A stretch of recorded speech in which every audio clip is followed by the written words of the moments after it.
You're here? Yeah? Perfect. Well, thanks a lot. It's quite overwhelming being the first one to start, so I'll try to do my best. First of all, I want to thank Gitanjali and Krista for this opportunity. It's a great chance to work in a project and some ideas we've been working on for several years. So for us, it's a really challenging opportunity, and we love the idea of sharing with you some of the lines of research we're doing. We are sure that this conversation will push us to work further on. Also, to thank Linda for all the work in bringing us here. And well, I will start with the text. I'm sorry about that, but as English is not my first language, I think it will be easier for me to have some kind of an argument. For more than a decade, the construction of politics has been determined within the logic of exception and sovereignty.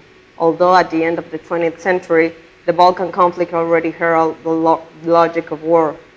Following September 11th, the early 2000s were marked by terror, creating the foundation where, following the proposal of Carl Schmitt, the specific difference from which to determine the political was to be found once more in the figure of the enemy.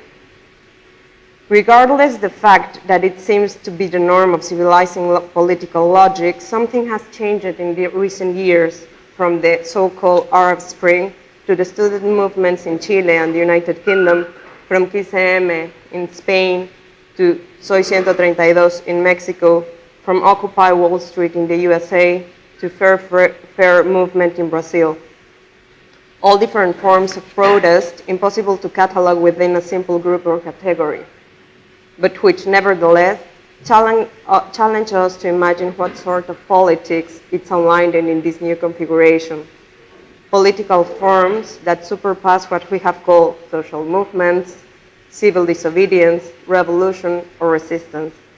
Occupations of space that have implied a change in the conversation, a force that appears constantly under siege, forcing us to ask what is that appears in the outbreaks of protest, after its possibilities of rupture, but also after its limits and its dangers.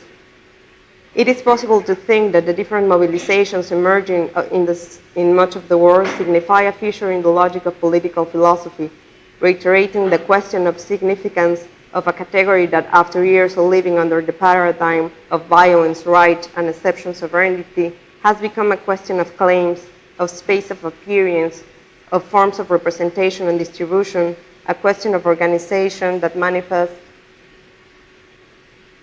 disagreement that seems not to want to assume the condition of bare life and other figures of exception. Against conditions of representation, occupation of space has functioned as the stabilization that foreclosed the possibility of exclusion.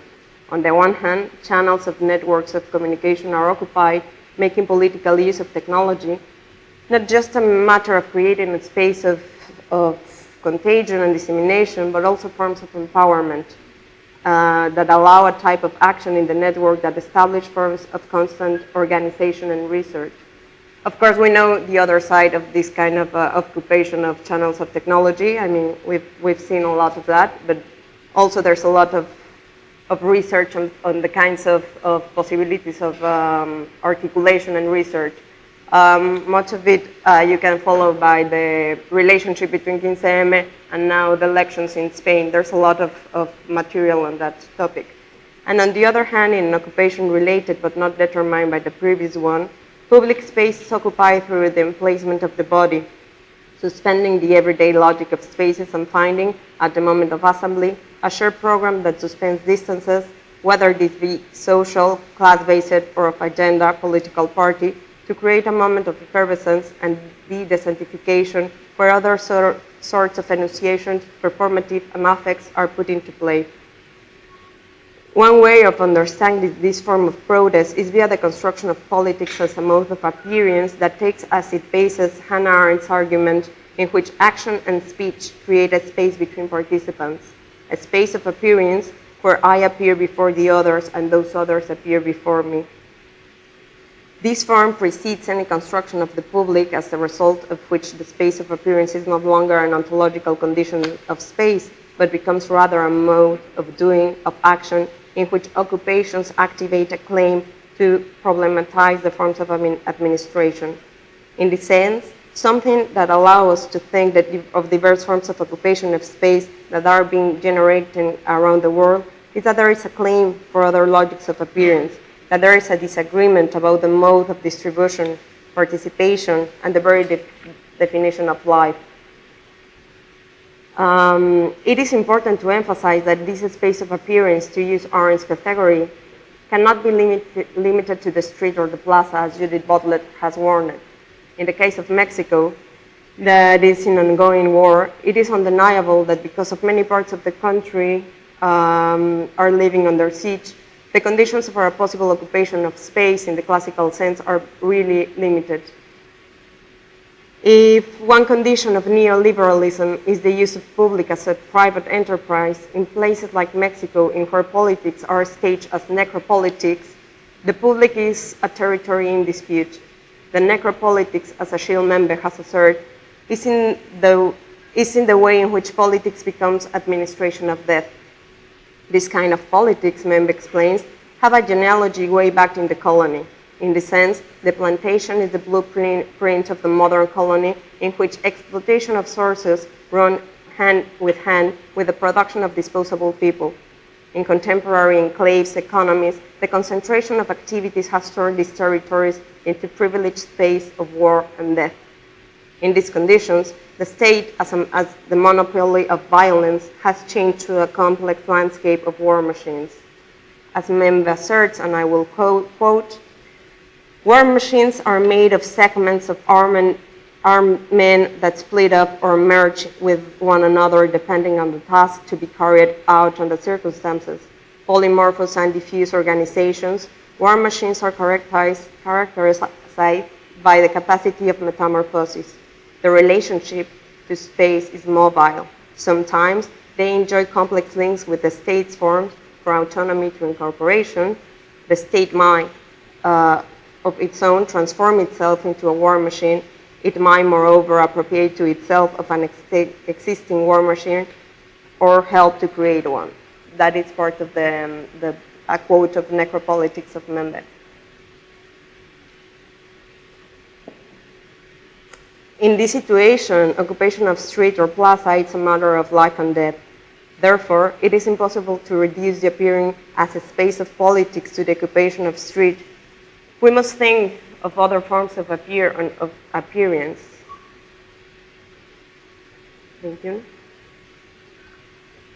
One interesting exercise that can help us to think and expand form of the public intervention that intertwines social movement with aesthetical practices of political praxis, to use the category of art historian Roberto Amigo. He thought by this notion of aesthetical practices of political praxis, the siluetazo. You may know that practice in the end of the 70s in Argentina, that people in the social movement draw their silhouettes and for the disappearance in the last dictatorship. It's Bordados por la Paz, we embroider for peace. It's a collective that since 2011 have been creating a memorial of embroiders, which have made in both public and private spaces with the names of people who have been assassinated and those who have disappeared since the war on drugs was declared by the Mexican state. This collective, which has cells through the country and the world, works in a sustained way. It occupies public spaces and then withdraws. It collaborates with other groups and insists, through an almost artistic action, to generate a claim that confronts the lack of legal frames to ask for justice.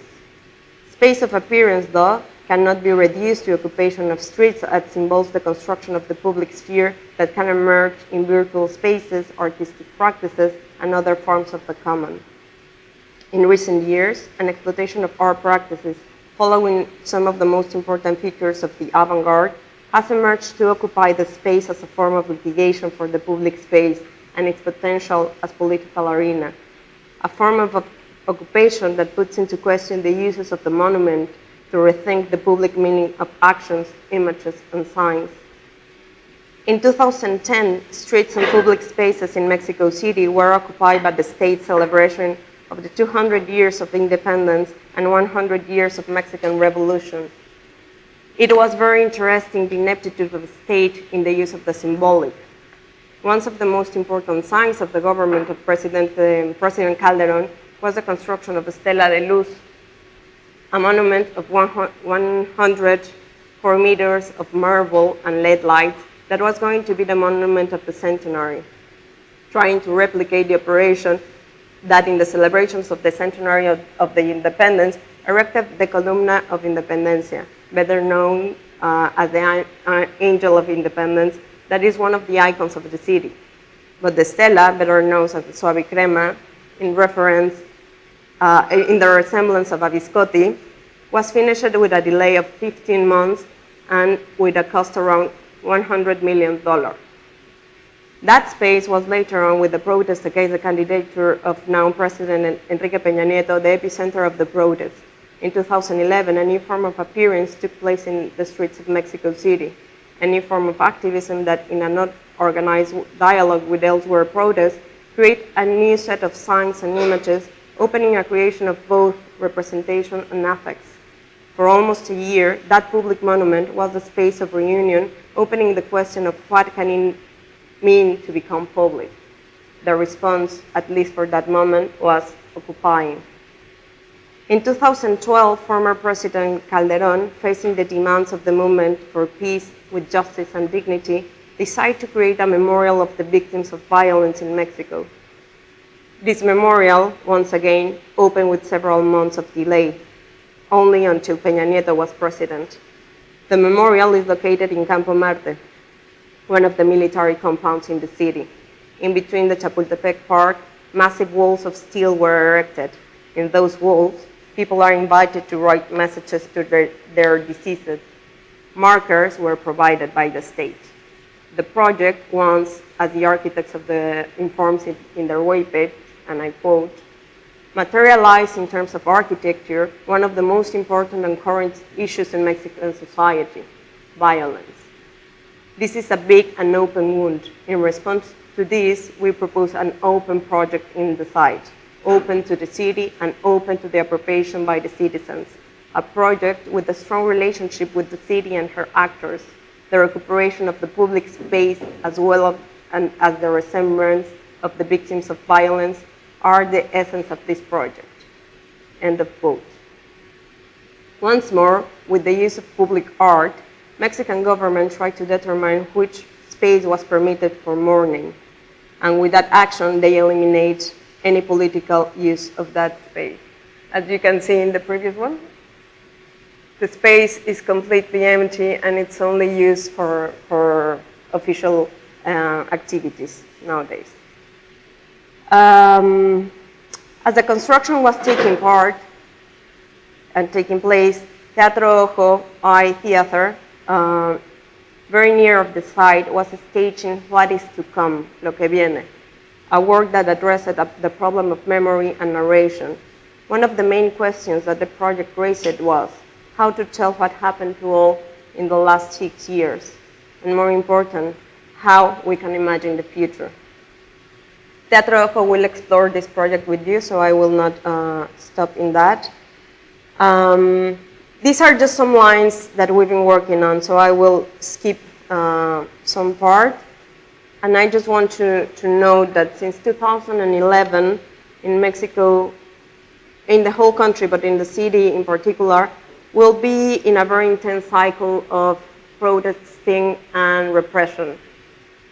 So in this kind of relationship and dynamic of going out to the streets and then withdrawal to the public, to the private sphere again, I think art has taken a really, really important place of creating some kind of a public space. So in this sense, for fear, we have abandoned the streets, and sometimes art has offered a public space in which we can be together. In this sense, a very interesting articulation between social protest and some artistic practices are going on right now. although we should be aware of their difference in order to avoid an ethical demand to the artist to be in the same pain that the victims or to become some kind of healer or superhero. The alliance between social protest and art is a very needed one. The conditions of autonomy of the art field have still allow us to keep searching for a moment of appearance, to insist in the public as a political condition, to negotiate distributions and forms of organization. The public space, in this political sense, it is not a given thing. It is a moment of appearance, of negotiation and demand. The public does not have a specific site or agent. It is created every time that it's set in motion. In this sense, public art do not have a determined form or content. It is an intervention for a space of appearance. I will stop here, and then Cuauhtemoc will or move to another argument about the specificity of monument today.